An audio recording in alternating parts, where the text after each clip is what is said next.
ചേട്ടാ എടുത്തു പറയത്തൊക്കെ എന്ത് തോന്നി? പടം ഒരു രക്ഷയില്ലെന്ന് പറഞ്ഞാൽ കുറവാണ്. കാരണം നമുക്ക് കുറ്റം പറയാനെന്ന് പറഞ്ഞാൽ ഒരു സീൻ പോലും മോശമായിട്ട് വന്നില്ല. കാരണം കറക്റ്റായിട്ട് തുടക്കം മുതൽ അവസാനം വരെ ഓരോ ഷോട്ട്സും പടത്തിന് അനുയോജ്യമായിട്ടും ആവശ്യമായിട്ടുള്ള രീതിയിൽ തന്നെ എടുത്തിരിക്കുന്നത്.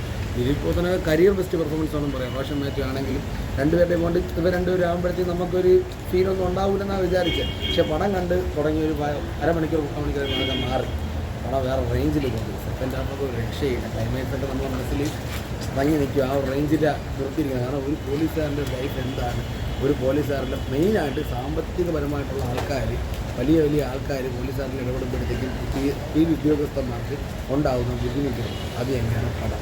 വലിയ വലിയ സബ് ഓഫീസേഴ്സ് ഈ ഉദ്യോഗസ്ഥന്മാർക്ക് ഉണ്ടാകുന്ന ബുദ്ധിമുട്ടുകളും പൈസക്കാരുടെ കൂടെ നിൽക്കുമ്പോഴത്തേക്കും ഒരാളുടെ ലൈഫ് തന്നെ ഇല്ലാതാകും. ആ രീതിയിൽ റിയലിസ്റ്റിക് ആയിട്ട് തന്നെ പടം എടുത്തിട്ടുണ്ട്.